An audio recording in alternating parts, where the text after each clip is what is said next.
આજે મને એક મિત્રે એક અદ્ભુત વાત કહી, અને વાત એ કહી કે આજે કોઈ પણ ધારાસભ્યને ગમે એટલો વ્યસ્ત ધારાસભ્ય હોય પણ કોઈ પણ નંબરથી ફોન આવશે તો ઉપાડી લેશે.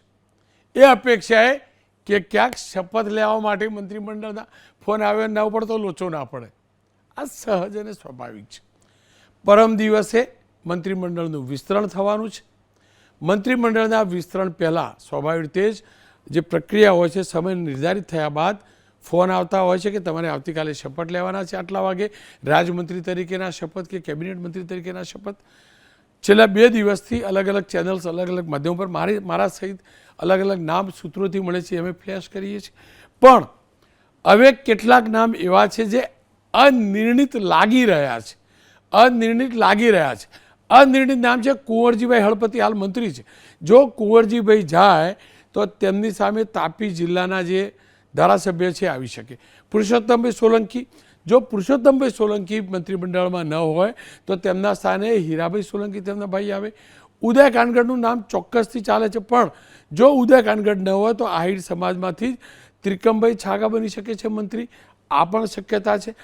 આ બધા નામ અનિર્ણિત છે. મહેશ કસવાલા લીંબુવા પાટીદાર છે, અથવા કૌશિક વેકરિયા. આ બંને એક જ જિલ્લાના છે, અમરેલી જિલ્લાના છે. અમરેલી જિલ્લાને પ્રતિનિધિત્વ આપવામાં આવે તો આ બંનેમાંથી એક હોઈ શકે છે. એ જ રીતે સંજયભાઈ કોરડિયા કડવા પાટીદાર સમાજમાંથી છે, સૌરાષ્ટ્રથી છે, જુનાગઢથી છે. જો સંજયભાઈ કોરડિયા ન હોય તો એમના સ્થાને આપણે તમામ લોકો જાણીએ છીએ કાંતિભાઈ અમૃતિયા હોઈ શકે. કાંતિભાઈ અમૃતિયા બહુ જાજુ યાદ કરાવવાની જરૂર નથી. મોરબીના જબરજસ્ત ધારાસભ્ય. ખેર, તમામની નજર મોબાઈલના સ્ક્રીન ઉપર છે. ક્યારે ફોન આવશે?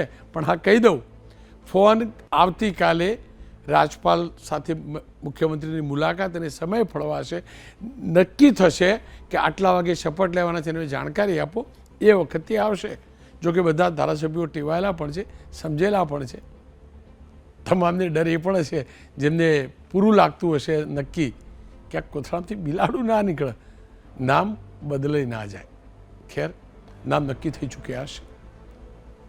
વાત માત્ર જાહેરાતની છે.